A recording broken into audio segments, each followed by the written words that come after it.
Awesome. So quick mic check. Can you hear me? Go woo.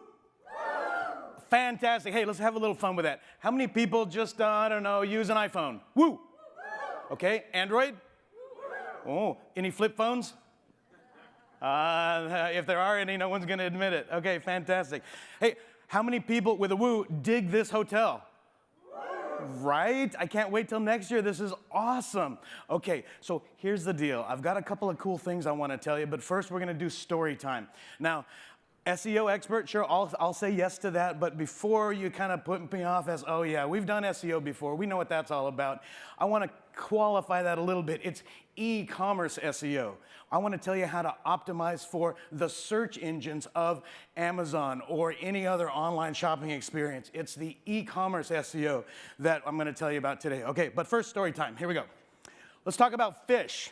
How many people here like to fish? Let me hear a woo. Okay, yeah, not everybody, but we're gonna pretend. So we're gonna pretend it's your responsibility to go out and get some fish, all right? You're gonna learn how to fish. We're pretending now. So what you need to do is become a fish expert. What you'll probably do, I don't know, you'll probably go to a store that looks like this.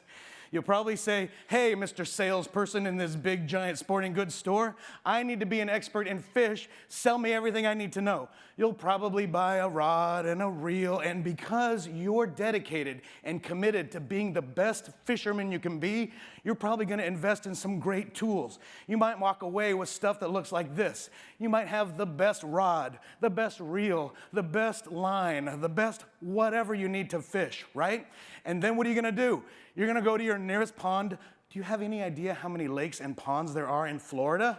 Oh my goodness. I was trying to figure that out. Anybody got a guess? Throw it out, a number. Let me hear it. It's 33,000, depending on how you measure a lake, how big it qualifies. 33,000 lakes here in Florida. Crazy. Anyway, so you'll drive to one. You'll take all your equipment. You'll toss it in there.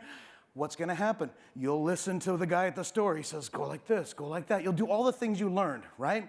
All of the classes, if you took any, about how to fish. All the other things you know about becoming a fish expert. And my hunch is you might have an initial, as we heard earlier, poor outcome. You might not catch some fish the first time. So you go back to the store. You get the heavy-duty stuff because everybody loves heavy-duty. You might upgrade your this. You might upgrade your that. You might take more classes. You might listen to your Uncle Sal who says, no, you have to spit on the lure every time you're going to go fishing. You might do all those things. So you go back, right? Give it another try with all your upgraded equipment, your upgraded tools, your upgraded knowledge. You might not catch any fish either. What's the problem? Anybody have an idea what you did wrong? You might be fishing in a pond with no fish in it, okay? Now think about that for a second. Given the choice between having the best equipment and the best training, but dropping your line into a pond with no fish, and having no equipment, no training, but a pond chocked to the gills with fish, I would probably choose no equipment and a pond full of fish. In fact, I bet I could just jump in and with my bare hands catch at least something, right? So, what I'm trying to get across to you is tools are important. Of course we need a great rod and a reel. Of course we need all this equipment. But what you need to know is that you're fishing in the right pond. Okay, do we all agree with that? Fantastic. So that's story number one. We'll come back to the fishing story in a second. Let's talk about shopping. It's e-commerce. We're all here. I'm going to introduce you to the magical Target shopping experience. But first, let's talk about the current Target shopping experience. How many people ever shopped at Target? Let me hear, woo! Everybody. Okay, fantastic. It looks kind of like this, right? We have these guys going in there. They're like, well, I don't know what they came in to buy, but they're walking up and down every aisle to find the thing they came in to buy. How many products do you think they're going to walk past on the way to buy what they're going to finally want to buy? 1,000? 10,000, 2,000, 100, I don't know. They're going to walk by hundreds and hundreds of other products, right?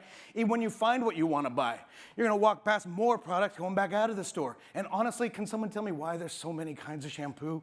I don't know. Anyway, the point is, if you're a merchant, if you're a brand, if you're a product, and you're sitting anywhere in Target, people are going to walk past you. They'll find you. They'll discover you. Now, it even goes to the point where if it's something you didn't intend to buy at all while you're bored in the checkout line, you'll probably stick a few of these in your pocket too, well, after you pay them, of course. But the thing of it is, you didn't intend to buy any of this stuff, but you're walking past it. That's the current Target experience, right? Now I'm going to introduce you to the magical new e-commerce style Target. You walk into one of these magical Target stores I'm about to tell you about, you'll see this. You'll see empty shelves. You'll see nothing. There is nothing in this Target store I'm about to tell you about. But the way you have to shop at this magical Target store is you have to, in a loud voice, proclaim what it is you're looking for.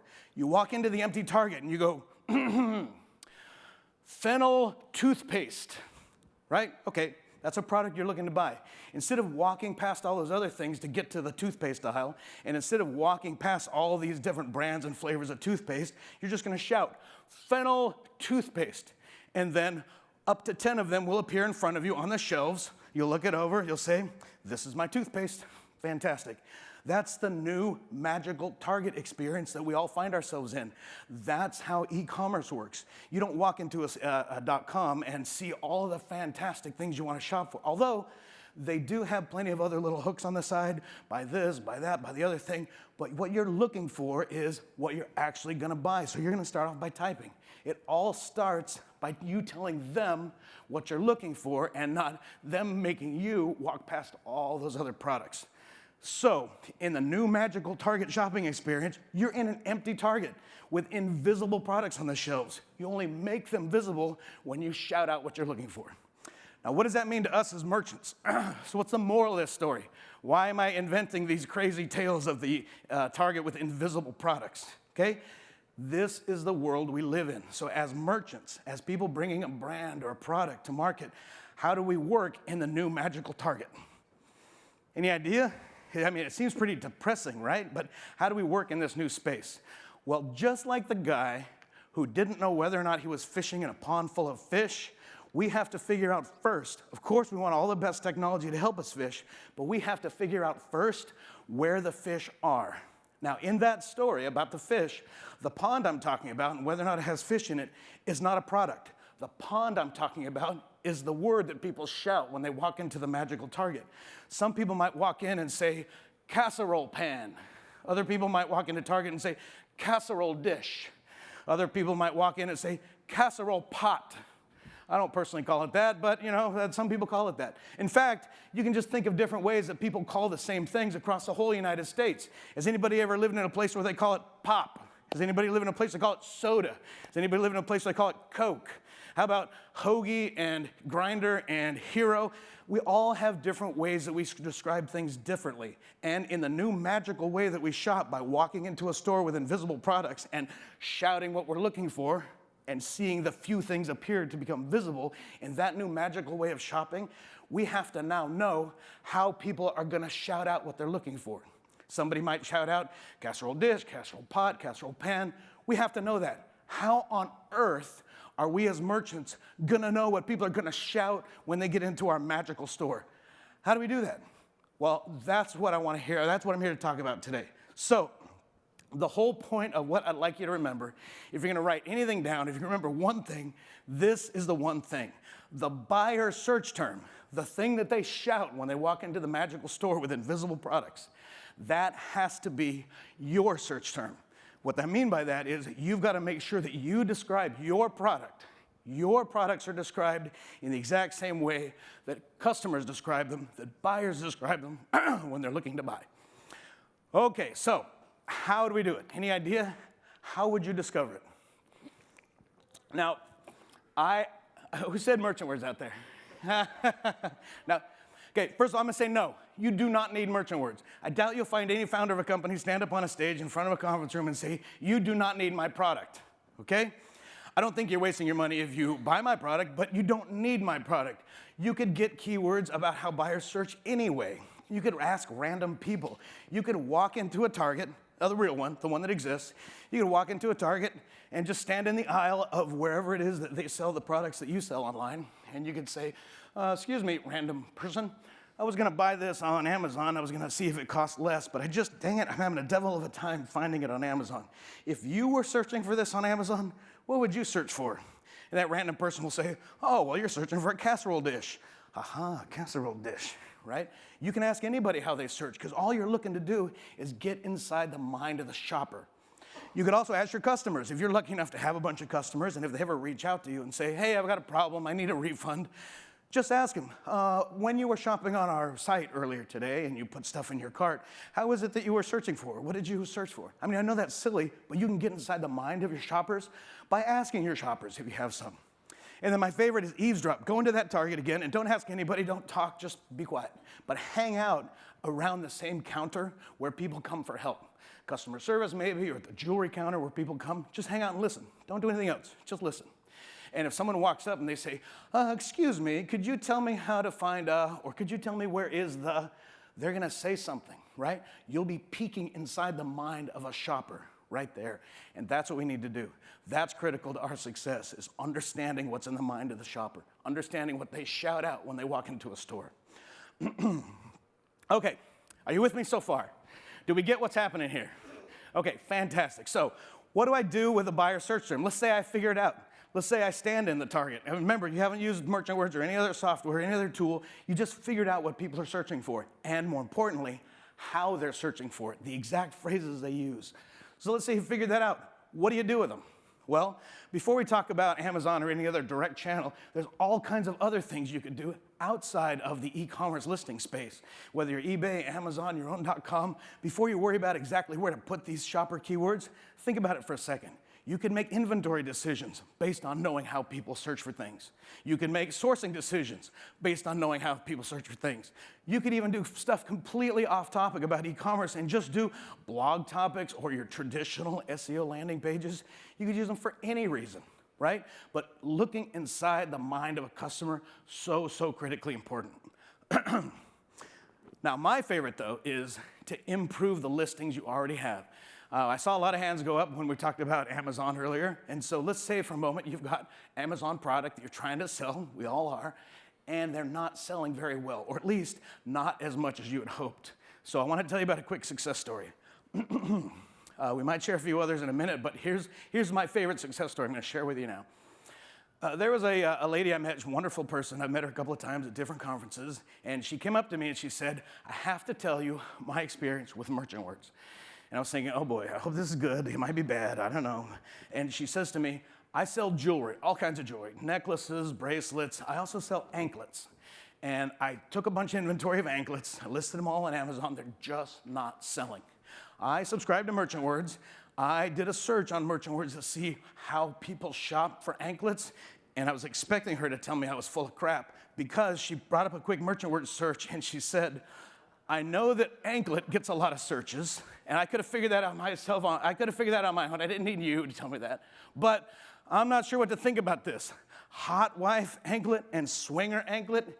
According to your data, and I was thinking she was going to tell me I was full of crap, but according to your data, you're telling me that people search for anklets using the word hot wife anklet and swinger anklet.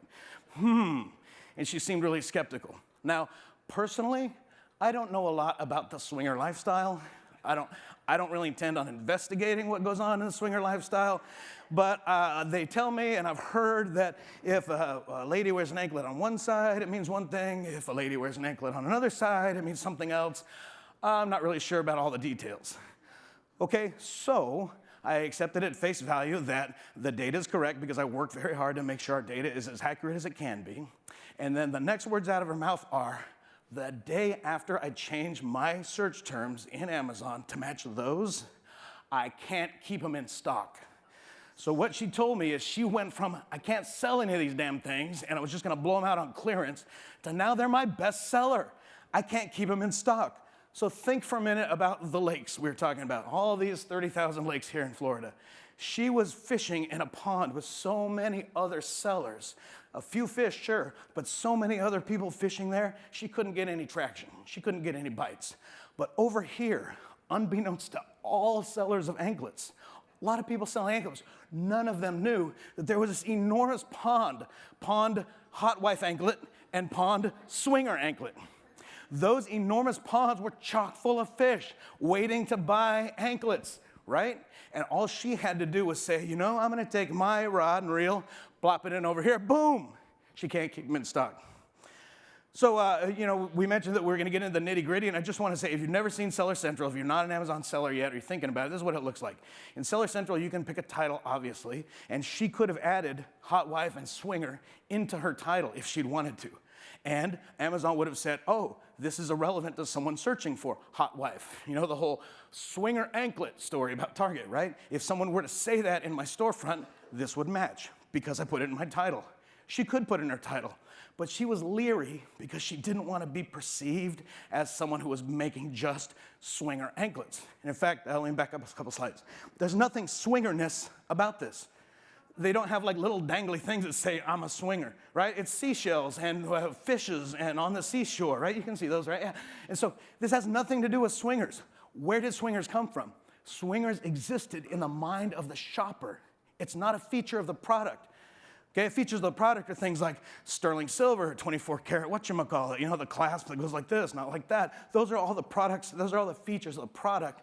But never in a million years, if you were in the mind of a merchant thinking about how do I describe the product, would you think of swinger. Swinger only existed in the mind of the shopper. Okay, let me catch up. And so instead of sticking it in her title, where she certainly could have, but she didn't want people seeing it, she stuck it in the search terms. So many categories will allow you to do subject keywords, but everyone will let you do search terms. So your product can have 5 search terms. That's where you put in what's in the mind of the shopper so that you more perfectly match their searches. That's how to guarantee that when someone walks into your empty Target, where all the products are invisible and the shelves are empty, and says, I am looking for a swinger anklet. If they were to do that, you would match perfectly because that term is right in there. So she didn't want to be seen publicly promoting a particular thing, but she definitely wanted to let Amazon know that when someone searches for that, I'm a match. So she told me, oh, this is a quote I was saying earlier. She told me that I used to not be able to sell a single one. And overnight, literally overnight, from the night before I saved the update to the keywords, to the search terms, to the next morning, started selling like hotcakes. Can't keep them in stock. So now here's a quick question. Once she did the swinger anklet thing, right? Once she did the hot wife anklet thing, she's done, am I right? No, because, actually partly because I like to tell that story at conferences, and partly because other people subscribed to Merchant Words or did their own keyword research outside of Merchant Words and discovered this. Now, many anklet sellers know about these keywords. And so it's kind of, I don't want to sound defeative, but it's sort of like an arms race, right? You need to understand what's good, jump on it, and maybe a few months later, go back again, freshen your research. I like to think of it as the story when Edison invented the light bulb. Saying that Edison invented the light bulb is actually not very accurate. He didn't actually invent the light bulb. He microscopically improved upon it thousands of times. So he would try a new kind of filament, he'd try a new kind of idea. He would say, oh, let's suck all the air out of one of these glass tubes, maybe it'll last longer. He did these microscopically small enhancements, and each of these enhancements together produced a really great result. So that's one story of success that I've got, and I wanted to share that with you. It's a little bit crazy, a little bit creepy, but it's certainly no creepier than some of the stuff we saw earlier, so, right? So swinger anklet is interesting, and I want to just drive this one point home, and that is swinger only existed in the mind of the shopper, not in anybody else. So no matter how you get into the mind of the shopper, no matter how you do it, you hang out in Target and listen to people, you ask people, you ask your customers, or you subscribe to a tool like Merchant Words and kind of benefit from the research that we've done, benefit from our legwork. No matter what you do, you have to get inside the mind of a shopper, and then there you'll accelerate. Okay, so if you don't mind, one of the things I love about trade shows and conferences is I get to meet people face to face. This is fantastic. I can see the first couple of rows. I can't see everybody all at once, but you know, many of us have had chats before. Many of us have seen each other at trade shows, and some of the people I'm meeting for the very first time here, and that's fantastic because I love understanding what your problems are. I love meeting you guys for the first time. This is awesome for me. And over the first couple of days here, I actually met a few of you, and we chatted about your problems, and I was so thrilled to hear. It's like, well, I'm a long-time user of your tool. I think it's great. And here's how it helped me. And I'm like, fantastic. And I wanted to invite just a few of you, and I've talked to you ahead of time, but I wanted you to invite a few of you to come on up. I think they'll turn the mic on for you. Come on up and tell us just a little bit about how changing your search terms improved the outcome for you. Now, I want to be clear.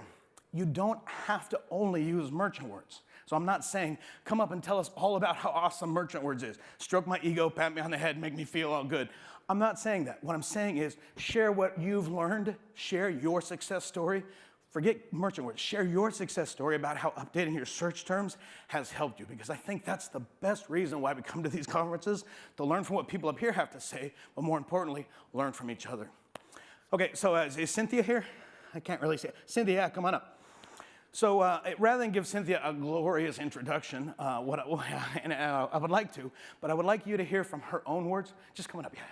I'd like you to hear from her own words exactly how she uses search terms to improve the outcome of her business.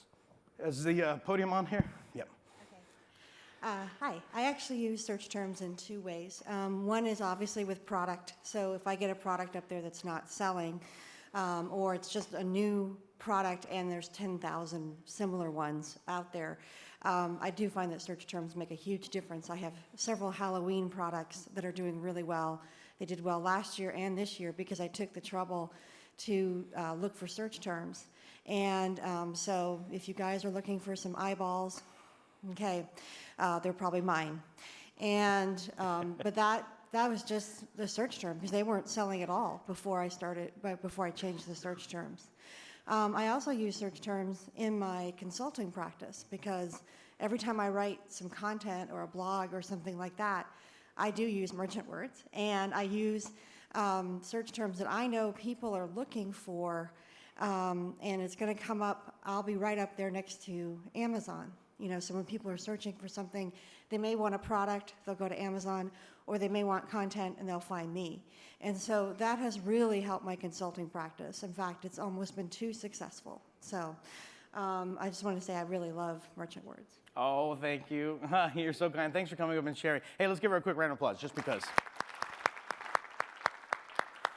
Appreciate you sharing that with me. If Chaz is here, I'd love to hear from Chaz. Come on up if you are. And like I said, nobody's standing. There he is. Fantastic. So like I said, it's really not about making merchant words sound awesome. It's about the process. It's about the fact that, and actually, come on up, Chaz, but let me tell a quick joke. I love this joke. So just bear with it. Come on up, just hang. So here's one of my favorite jokes. So imagine that you're in a bar with your wife and your single pal. And your single pal says, hey, man, you got such a great marriage. I love your wife. She's awesome. And you're so lucky to have found her, right? Okay. I know. Just to keep laughing. It's a joke. Just keep laughing. It's a joke. And so you're so lucky to have found your wife. Well, I really need to have that same success that you had. I wish I could have such an awesome wife. How did you do it? He's like, oh, I'll tell you my trick. Here's what I did. I met my wife in a bar, just like we're sitting in now, and I kind of walked up to her and I said, hey, baby, how you doing? Right? And the single buddy goes, that worked? He's like, yeah, it totally worked. Look what happened, right? I got a beautiful wife. So one thing led to another, and here I am. He's like, do you think I could do that? I'm like, of course you can. I've got faith in you. I've got confidence in you. Go out and do it. Ready, go. So the single pal thinks for a minute, looks up at the guy's wife and goes, hey, baby, how you doing? So the point of why we're sharing, okay, it's a stupid joke. I appreciate the courtesy laugh. It's a silly joke. It's a silly joke. But I throw that out there because I'm trying to make the point that when someone tells you about what worked for them, don't necessarily have the moral of that story be exactly what he said is going to work for me. The moral of the story is the process is what works. So if I were to say, I made $1 million selling Halloween inflatables or whatever it is, right?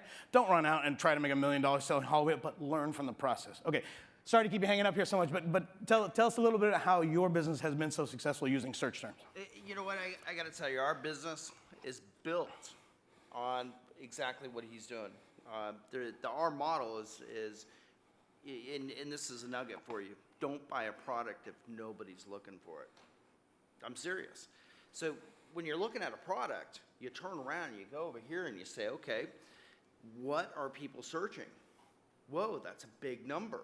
Take that same keyword, go back into Amazon, the one that you found on Merchant Words, and then you run and see who's number one for it.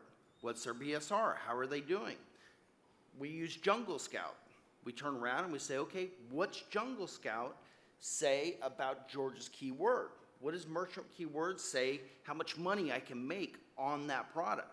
We don't guess. We make sure by using Merchant Words that we know we have a winner. Now, our business is extremely, extremely successful. It even got more successful this morning. Got approved on my entire catalog for lightning deals. Hey. I mean, just what a great day. Nice. We'll give you props for that. Way to go. We're gonna have a $100,000 day. It's unbelievable. Anyway. Wait. So drinks are on who? What? Okay. On George. But I'm serious. Look, ladies and gentlemen, if you don't take that extra time to do that keyword, my background, I'm an SEO. So keyword research is everything, because you don't want to buy a product and find out you got a dud when you got a simple program that gives you the juice. It says, hey, you got a good product. I'm going to share one more thing. Great. I have a product coming out that is not selling on Amazon, that I just happened to see it on Facebook. And then I went and looked at the trademark. And I said, oh, you screwed up the trademark. Let me trademark it the way it's supposed to be. His product, his merchant word says, 7,500 people are searching for this one dumb product. It's going live next week. I can't do two more. All right. Thanks, man. Thank you. Awesome. Hey, thank you, Chaz. Thank you. So I wish you would have told us what that one dumb product is, so we could all run out and beat him to that. Oh, he's got the trademark already. Never mind. Okay, so one more success story, I promise. I know we need to keep the schedule going because you're probably getting hungry soon. There's a couple of other speakers who are fantastic, by the way. So let me just do one more quick. Robin, are you here? I can't see you. There you go. Come on up. And so, and remember, it's not about everybody saying Merchant Words is awesome. I don't really want them to say that Merchant Words is awesome, but I want them to tell you what the process was that they used to find something that was successful, so you can use the same process to do something similar for you. Hi, my name is Robin Johnson. If you don't know me, I have bestfromthenest.com, like the bird's nest, and I started with $100 in my pocket, and that was it. I had like a 3-month-old baby and a 4-year-old son, and I was getting up at 5 in the morning, and I took that $100. In less than 5 years, we created a 7-figure business. So we've now sold well over $1 million on Amazon, hundreds of thousands on eBay. We have multiple websites. So we've really created something from nothing. I actually wrote a book called The Unlikely Entrepreneur, sharing about that. And a big part of our success, especially as we've been scaling recently going up, has been merchant words. Now, I know he says to say merchant words is not good, but the problem with that is that it is really good. So it's hard to say anything bad about it. So one of the things that we use merchant words in 3 ways. The first way we use merchant words is when we want to bring a product to market. Me and my husband are total geeks. I mean, we are like geeky. So my husband's like, we figured it out. And he was really excited, and he's like, did you know if we could just put in these keywords, we can see if there's a demand for the product before we even buy it. So even if there's no bestsellers rank, I can still find out whether or not people want this. So what we use merchant words for is to say, is it that the item isn't on Amazon and people are searching for it but they can't find it, or does nobody want it? And so we had a coaching client just last week that was going to place a $5,000 order to import some things from China. And we went in merchant words and we realized nobody was searching for that brand, but something else that he was looking at did have a really great. So we saved him from making a bad buy and tying up Q4 capital by using merchant words and looking at that demand. The other thing that we use for is to create listings and find the right keywords. So, he kind of went those 5 key term areas. Did you know it's not just 5 words? You get 50 characters in each field, and you don't have to put commas. So if you put hot swinger anklet, it comes up for hot anklet and swinger anklet and hot wife sexy anklet. It comes out for all of those. So, if you are in the market for different anklets, that's what you could do. What? But I don't know anything about that. But what we do with so you said. Yeah, right. So what we do is we'll use a very general term. So let's say I was looking at blood pressure monitors. I would just put in blood pressure, and it will give you like Walgreens, Best, blood pressure gauge monitor, and tells you exactly. It gives me combinations I never would have thought of. And then step 2, you want us to step 2? Raise your hand, step 2. Okay, I Google synonyms for insert product name. So if you Google synonyms for blood pressure monitor, it comes with, what is it again, sigmometer? Yes, the nurses are like, no, that's not even close. But okay, so we did that, and then we did put that in merchant words, and we got a whole new set of keywords that we never never would have come up with, because that was not even on our radar. So we use that, and we have seen products, we've taken products that have been 3 or 4 million in toys, go up to like in the top 1% and stay there with merchant words. So if you want to move your product, that's a great way. How many of you have your own e-commerce site? How many of you want an e-commerce site? All right, so when people look at Google and Amazon, rank success different. So Google says if they click through, that was good. Amazon says we want the money. So if they buy, that's good. So what we use merchant words for is on things that we sell on our independent website, we use Amazon product ads, and we do manually targeted ads, because auto-targeted ads just take from the title and the keywords, and so it's not as refinable. So we really refine those manual targeted ads. And then what we find out from that is what words are people actually using when they buy. Because when people are looking up knitting, they might be just learning how to knit. They want to know a blog tutorial.